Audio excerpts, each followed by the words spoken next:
ಪೈಕಿ ಯಾರು ಬೇಕಾದ್ರೂ ಬರ್ಬೋದು. Nikesh. Okay, thank you Veerendra, ನಿಮ್ಮೆಲ್ಲ ಮಾಹಿತಿ.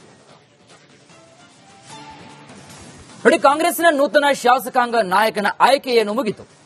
ಆದರೆ ಇತ್ತ ಸಿಎಂ ಆಯ್ಕೆಯೂ ಕೂಡ ಸುಸೂತ್ರ ಕೂಡ ಆಗಿದೆ. ಆದರೆ ಹಿರಿಯ ನಾಯಕ ಡಾಕ್ಟರ್ ಜಿ ಪರಮೇಶ್ವರ್ ಅವರ ನಡೆ ಮಾತ್ರ ಪಕ್ಷದಲ್ಲಿ ಪ್ರಶ್ನಾರ್ಥಕ ಚಿಹ್ನೆಯನ್ನು ಮೂಡಿಸ್ತಾ ಇದೆ. ವರದಿ ನೋಡಿ.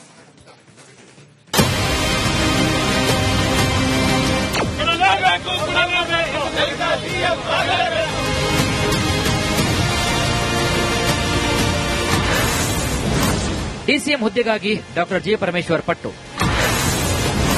2 ಬಾರಿ ಕೆಪಿಸಿಸಿ ಅಧ್ಯಕ್ಷ, ತಪ್ಪಿದ ಸಿಎಂ ಹುದ್ದೆ. ಅದೇನೋ ಪರಮೇಶ್ವರ್ ಅವರ ನಸಿಬೆ ಸರಿಯಿಲ್ಲ ಅಂತ ಕಾಣಿಸುತ್ತೆ. 1 ಬಾರಿ ಕೆಪಿಸಿಸಿ ಅಧ್ಯಕ್ಷರಾಗಿದ್ರು.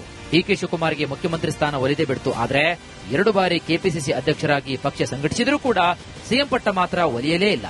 ಇದೀಗ ನೂತನ ಕ್ಯಾಬಿನೆಟ್ನಲ್ಲಿ ಡಿಸಿಎಂ ಹುದ್ದೆಗೆ ಪಟ್ಟು ಹಿಡಿದು ಕೂತಿದ್ದಾರೆ.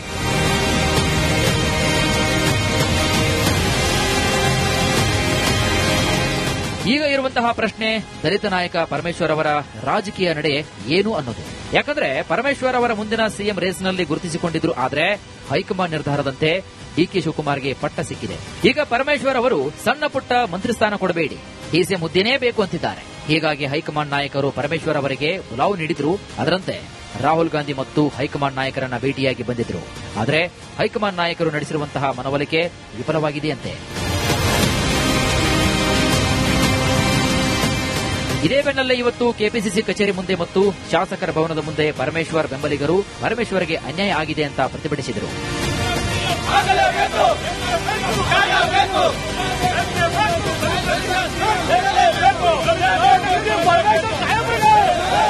ಮೇಲ್ಜಾತಿಗೆ ಮಾತ್ರ ಸೀಮಿತನಾ ಕಾಂಗ್ರೆಸ್ ಪಾರ್ಟಿಲಿ? ಹಂಗಾರೆ ಕೆಳಜಾತಿಗಿಲ್ವಾ? ಅಸ್ಪೃಶ್ಯರಿಗೆ ಸಿಎಂ ಸ್ಥಾನ ಕೊಡಲ್ವಾ ಕಾಂಗ್ರೆಸ್ ಪಕ್ಷದಲ್ಲಿ? ಇನ್ನು ಎಷ್ಟು ದಿನ ಕಾಯ್ಬೇಕು? ಇದೇನ ಕಾಂಗ್ರೆಸ್ ಕೊಡ್ತಾರ ಮೆಸೇಜ್? ಚುನಾವಣೆಯಲ್ಲಿ ನಾವು ಕಾಂಗ್ರೆಸ್ ಪಕ್ಷಕ್ಕೆ ಬೆಂಬಲಿಸೋದಿಲ್ಲ. ಈ ನಡುವೆ ಹೈಕಮಾಂಡ್ ನಾಯಕರನ್ನ ಭೇಟಿಯಾಗಿ ಬಂದಿದ್ದ ಪರಮೇಶ್ವರ್ ಡಿಸಿಎಂ ಹುದ್ದೆಯೇ ಬೇಕು ಅಂತ ಪಟ್ಟು ಹಿಡಿದಿದ್ದಾರಂತೆ. ಪ್ರಿಯಾಂಕ್ ಖರ್ಗೆ ಅವರಿಗೆ ಡಿಸಿಎಂ ಹುದ್ದೆ ಕಟ್ಟಲು ಹೈಕಮಾಂಡ್ ಚಿಂತನೆ ನಡೆಸಿದೆ. ಆದರೆ ಹಿರಿಯ ನಾಯಕನಾಗಿ ನನಗೆ ಡಿಸಿಎಂ ಹುದ್ದೆಯನ್ನ ಕೊಡದೆ ಹೋದ್ರೆ ಹೇಗೆ ಅಂತ ತಮ್ಮ ಅಸಮಾಧಾನವನ್ನು ಕೂಡ ತೋಡಿಕೊಂಡಿದ್ದಾರಂತೆ. ಜೊತೆಗೆ ನನಗೆ ಸರ್ಕಾರದಲ್ಲಿ ಯಾವ ಹುದ್ದೆಯೂ ಕೂಡ ಬೇಡ, ಶಾಸಕನಾಗಿ ಇದ್ದು ಬಿಡ್ತೇನೆ ಅಂತ ಗರಂ ಆಗಿ ಬೆಂಗಳೂರಿಗೆ ವಾಪಸ್ ಬಂದಿದ್ದಾರೆ ಅಂತ ಹೇಳಲಾಗ್ತಾ ಇದೆ. ಪರಮೇಶ್ವರ್ ಅವರೇನು ನನಗೆ ಯಾವ ಹುದ್ದೆಯೂ ಕೂಡ ಬೇಡ ಅಂತ ಹೈಕಮಾಂಡ್ ಮುಂದೆ ಹೇಳಿರಬಹುದು. ಆದರೆ ಭವಿಷ್ಯದಲ್ಲಿ ಡಿಕೆಶಿ ಹಾದಿಗೆ ತೊಡಕಾದ್ರೂ ಕೂಡ ಅಚ್ಚರಿಯಿಲ್ಲ. ಯಾಕಂದ್ರೆ ಅವಕಾಶ ಸಿಗದ ಬೇಸರ ಪರಮೇಶ್ವರ್ ಅವರನ್ನ ಕಾಡದೇ ಇರುವುದು ನೋಡಿ. ಹೀಗಾಗಿ ಸಿದ್ದು ಟೀಮ್ನ ಅವಕಾಶ ವಂಚಿತರು, ಹಿರಿಯ ಶಾಸಕರು ಪರಮೇಶ್ವರ್ ಅವರನ್ನ ಸಂಪರ್ಕಿಸಲು ಕೊಡಬಹುದು. ಎಲ್ಲರೂ ಒಗ್ಗಟ್ಟಾಗಿ ಡಿಕೆಶಿ ವಿರುದ್ಧ ರಾಜಕೀಯ ತಂತ್ರಗಾರಿಕೆ ಹೇಳಿದ್ರೂ ಅಚ್ಚರಿಯೇನಿಲ್ಲ. ಇದು ಭವಿಷ್ಯದಲ್ಲಿ ಕಾಂಗ್ರೆಸ್ಗೆ ಬಹುದೊಡ್ಡ ಮಟ್ಟದ ಪೆಟ್ಟು ಬೀಳುವ ಸಾಧ್ಯತೆ ಕೂಡ ಇದೆಯಂತೆ. ಇಷ್ಟೆಲ್ಲದರ ಮಧ್ಯೆ ಪರಮೇಶ್ವರ್ ಅವರಿಗೆ ಕೆಪಿಸಿಸಿ ಅಧ್ಯಕ್ಷ ಸ್ಥಾನದ ಆಫರ್ ಕೂಡ ಮಾಡಿದ್ದಾರಂತೆ. ಆದರೆ ಹೈಕಮಾಂಡ್ ನಾಯಕರ ಈ ಆಫರ್ ಕೂಡ ತಿರಸ್ಕರಿಸಿದ್ದಾರೆ ಅಂತ ಹೇಳಲಾಗ್ತಾ ಇದೆ. ಯಾಕಂದ್ರೆ ಈ ಹಿಂದೆ 2 ಬಾರಿ ಅಧ್ಯಕ್ಷನಾಗಿ ಪ್ರಚಾರ ಸಮಿತಿ ಅಧ್ಯಕ್ಷನಾಗಿಯೂ ಕೂಡ ಕಾರ್ಯವನ್ನ ನಿರ್ವಹಿಸಿದ್ದೇನೆ, ಗಣನೆಗೆ ತೆಗೆದುಕೊಳ್ಳದೆ ಹೋದ್ರೆ ಹೇಗೆ ಅಂತ ಅಸಮಾಧಾನವನ್ನು ಕೂಡ ತೋಡಿಕೊಂಡಿದ್ದಾರೆ. ಈಗ ಪರಮೇಶ್ವರ್ ಅವರ ಮುಂದಿನ ರಾಜಕೀಯ ನಡೆ ಏನು, ತಟಸ್ಥರಾಗಿ ಉಳಿತಾರಾ ಅನ್ನೋದೇ ಸದ್ಯದ ಪ್ರಶ್ನೆ. Suresh, political bureau, republic Kannada, Bengaluru. ನೋಡಿ, ರಾಜ್ಯ ರಾಜಕಾರಣದಲ್ಲಿ ಈಗ ಡಿಕೆ ಶಿವಕುಮಾರ್ ನಿವಾಸ ಪವರ್ ಸೆಂಟರ್ ಆಗ್ತಾ ಇದೆ. ಕಾರಣ ಇಷ್ಟೇ ವೀಕ್ಷಕರೇ, ಈಗಾಗಲೇ ನೆಕ್ಸ್ಟ್ ನೂತನ ಸಿಎಂ ಆಗ್ತಾ ಇದ್ದಾರೆ. ಈ ಸಂದರ್ಭದಲ್ಲಿ ಈಗ ಮಂತ್ರಿಗಿರಿಗಾಗಿ ಸಾಲು ಸಾಲು ಶಾಸಕರು ಬರ್ತಾ ಇದ್ದಾರೆ. ಶುಭ ಕೋರುವ ನೆಪ, ಅಲ್ಲಿ ಸ್ವಲ್ಪ ನಮ್ಮನ್ನು ನೋಡ್ಕೊಳ್ಳಿ, ನೆಕ್ಸ್ಟ್ ಮಂತ್ರಿ ಮಾಡಿ ಸಾರ್ ಅಂತ ಕೇಳ್ಕೊಳ್ಳೋಕ್ ಬರ್ತಾ ಇದ್ದಾರೆ. ಇತ್ತ ಡಿಕೆ ಶಿವಕುಮಾರ್ ಸಂಪುಟ ಸೇರಲು ಹೊಸಬರಿಂದಲೂ ಕೂಡ ಲಾಬಿ ಶುರುವಾಗಿದೆ. ಸದಾಶಿವನಗರದ ಡಿಕೆ ಶಿವಕುಮಾರ್ ನಿವಾಸಕ್ಕೆ ಸಚಿವಾಕಾಂಕ್ಷಿಗಳು ದೌಡಾಯಿಸುತ್ತಿದ್ದಾರೆ. ಡಿಕೆ ಶಿವಕುಮಾರ್ ನಿವಾಸಕ್ಕೆ ಮಾಜಿ ಸಚಿವ ರಾಮಲಿಂಗಾರೆಡ್ಡಿ ಭೇಟಿ ಕೊಟ್ಟಿದ್ದಾರೆ. ಗಣೇಶ್ ಹುಕ್ಕೇರಿ, ನಾರಾಯಣಸ್ವಾಮಿ, ನಂಜೇಗೌಡ, ಟಿಬಿ ಜಯಚಂದ್ರ ಕೂಡ ಡಿಕೆ ಶಿವಕುಮಾರ್ ನಿವಾಸಕ್ಕೆ ದೌಡಾಯಿಸಿದ್ದಾರೆ. ಒಟ್ಟಾರೆಯಲ್ಲಿ ಈಗ ರಾಜ್ಯ ರಾಜಕೀಯದ ಪವರ್ ಸೆಂಟರ್ ಆಗಿದೆ ಡಿಕೆ ಶಿವಕುಮಾರ್ ಅವರ ನಿವಾಸ. ಕಾರಣ ಎಷ್ಟೇ, ಮಂತ್ರಿ ಸ್ಥಾನಕ್ಕಾಗಿ ಲಾಬಿ ಮಾಡಲಾಗ್ತಾ ಇದೆ. ಇದು ಕೂಡ ಹಳಬರು ಜೊತೆಗೆ ಹೊಸಬರು. ಶುಭ ಕೋರೋ ನೆಪ ಬರ್ತಾರೆ, ಬೊಕ್ಕೆ ಹಿಡ್ಕೊಂಡು ಕೊಡ್ತಾರೆ. ನೂತನ ಸಿಎಂ ಆಗಿ ಧನ್ಯವಾದಗಳು ಅಂತ ಅವರು ಕೂಡ ಹೇಳ್ತಾರೆ. ಆದ್ರೆ ಸ್ವಲ್ಪ ನಮ್ದು ನೋಡ್ಕೊಳ್ಳಿ ಸರ್, ನೆಕ್ಸ್ಟ್ ಸಚಿವಾಕಾಂಕ್ಷಿಗಳು ನಾವು ಅಂತ ಹೇಳ್ತಾರೆ. ಅಂದ್ರೆ ಇತ್ತ ಡಿಕೆ ಶಿವಕುಮಾರ್ ಅವರ ಸಂಪುಟ ಸೇರಲು ಭಾರಿ ಕಸರತ್ತನ್ನ ನಡೆಸ್ತಾ ಇದ್ದಾರೆ. ಒಂದಿಷ್ಟನ್ನ ಹಿರಿಯ ನಾಯಕರು ಜೊತೆಗೆ ಹೊಸಬರು ಕೂಡ ಈ ಹಿಂದೆ ರೆಬಲ್ ಆಗಿದ್ರಲ್ಲ, ಡಿ ಕೆ ಶಿವಕುಮಾರ್ ಅವರಿಗೆ ಸಿಎಂ ಸ್ಥಾನ ಕೊಡಬೇಕು ಆತರ ಎಲ್ಲ ಮಾತಾಡ್ತಿದ್ರಲ್ಲ ಶಾಸಕರು, ಅವರು ಕೂಡ ಬರ್ತಾ ಇದ್ದಾರೆ, ಲಾಬಿ ಮಾಡ್ತಾ ಇದ್ದಾರೆ, ನಮಗ್ ಕೊಡಿ ನಮಗ್ ಕೊಡಿ ನಮಗ್ ಕೊಡಿ, ನಮ್ಗೆ ಯಾವುದೇ ಮಂತ್ರಿ ಸ್ಥಾನ ಸಿಕ್ಕರು ಕೂಡ ನಾವು ನಡ್ಕೊಂಡು ಹೋಗ್ತೀವಿ ಸರಿಯಾದಂತ ದಾರಿಯಲ್ಲಿ ಅಂತ ಹೇಳ್ತಾರೆ. ಆದ್ರೆ ಆಮೇಲೆ ಹೇಳ್ತಾರೆ ಅದು ಕೊಟ್ಟು ಸರಿಯಾಗಿಲ್ಲ, ಇದು ಕೊಟ್ಟು ಸರಿಯಾಗಿಲ್ಲ ಅಂತ. ಹಿಂದೆನೂ ಕೂಡ ಅಂತದೇ ಆಗಿದೆ. ನಿನ್ನೆ ಇನ್ನು ಸಿಎಲ್ಪಿ ಲೀಡರ್ ಆಗಿ ಎಲೆಕ್ಟ್ ಆಗಿರ್ತಕ್ಕಂಥ ಹಿನ್ನೆಲೆಯಲ್ಲಿ ಪ್ರಪ್ರಥಮವಾಗಿ ಅವರನ್ನ ಅಭಿನಂದಿಸೋಕ್ಕೋಸ್ಕರ ಇವತ್ತು ನಾನು ಬಂದು ಅಭಿನಂದಿಸಿದ್ದೇನೆ. ನನ್ನ ಮತ್ತು ಡಿ ಕೆ ಶಿವಕುಮಾರ್ ಅವರ ಕಳೆದ 40 ವರ್ಷಗಳ ಸಂಬಂಧ ಮತ್ತು ರಾಜಕೀಯವಾಗಿ ಮತ್ತು ವೈಯಕ್ತಿಕವಾಗಿರ್ತಕ್ಕಂಥ ಬಾಂಧವ್ಯ ಇರ್ತಕ್ಕಂಥದ್ದು ಅವರಿಗೆ ಶುಭವಾಗಲಿ.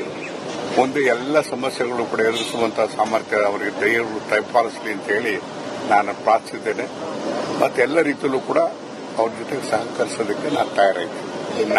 ನಾವೆಲ್ಲ ಜೊತೆಲೇ ಇದ್ದರು, ನಮ್ಮ ಕೊಲೀಗ್ಸು, ನಾನು ರಾಜಕಾರಣಿ ಆಗಿರೋದ್ರಿಂದ ಅವರಿಗೆಲ್ಲರೂ ಕೂಡ ಗೊತ್ತಿರತಕ್ಕಂಥ ವಿಚಾರನೇ ನೋಡೋಣ, ಇದು ವರಿಷ್ಠರು ಏನು ತೀರ್ಮಾನ ಮಾಡ್ತಾರೆ.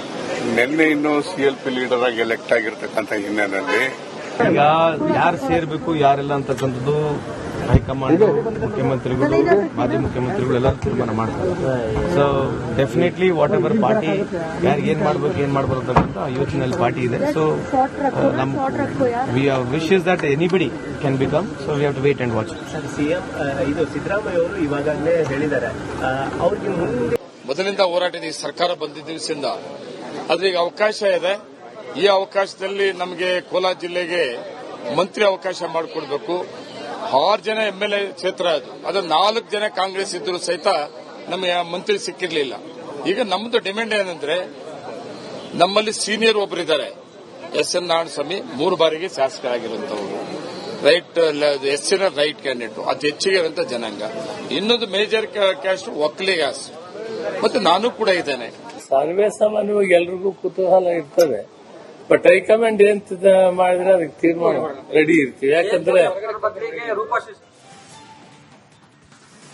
ಇನ್ನು ಹೆಚ್ಚಿನ ಮಾಹಿತಿಯನ್ನು ಕೊಡ್ತಾರೆ ನಮ್ಮ ಪ್ರತಿನಿಧಿ ದೀಪ್ತಿ ತೋಳ್ಪಾಡಿ, ನೇರವಾದ ಸಂಪರ್ಕದಲ್ಲಿ ಜಾಯ್ನ್ ಆಗಿದ್ದಾರೆ. ಎಸ್ ದೀಪ್ತಿ, ನಾವು ನೋಡ್ತಾ ಇದೀವಿ, ಒಂದ್ ಕಡೆಗೆ ಡಿ ಕೆ ಶಿವಕುಮಾರ್ ಅವರ ಮನೆ ಪವರ್ ಸೆಂಟರ್ ಆಗಿ ಪರಿವರ್ತನೆ ಆಗ್ತಾ ಇದೆ, ಮತ್ತೊಂದು ಕಡೆಗೆ ಶುಭಾಶಯ ಕೋರುವ ನೆಪದಲ್ಲಿ ತಮ್ಮ ಒಂದು ಆಸೆಯನ್ನ, ತಮ್ಮ ಒಂದು ಸಚಿವ ಸ್ಥಾನವನ್ನ ಭದ್ರಪಡಿಸಿಕೊಳ್ಳಕ್ಕೆ ಈಗಾಗಲೇ ಮತ್ತು ಹೊಸಬರಿಗೂ ಕೂಡ ನಮಗೊಂದು ಅವಕಾಶ ಕೊಡಿ ಅಂತಕ್ಕಂತಹ ಒಂದು ಹಿನ್ನೆಲೆಯಲ್ಲಿ ಮನವಿ ಆಗಿರಬಹುದು, ತಮ್ಮ ಒಂದು ಆಸೆಗಳನ್ನು ವ್ಯಕ್ತಪಡಿಸ್ತಾ ಇದ್ದಾರೆ. ಆ ಮುಖೇನವಾಗಿ ಸದ್ಯದ ಮಟ್ಟಿಗೆ ಡಿ ಕೆ ಶಿವಕುಮಾರ್ ಅವರ ಒಂದು ನಿವಾಸಕ್ಕೆ ಯಾವೆಲ್ಲ ನಾಯಕರು ಭೇಟಿಯಾಗಿದ್ದಾರೆ, ಏನಾದರೂ ಆ ರೀತಿಯಾದಂತಹ ಒಂದು ಫೈನಲ್ ಪಟ್ಟಿ ಏನಾದರೂ ರೆಡಿಯಾಗಿದೆ? ಹೆಚ್ಚಿನ ಮಾಹಿತಿಯನ್ನು ಕೊಡೋದಾದ್ರೆ ದೀಪ್ತಿ.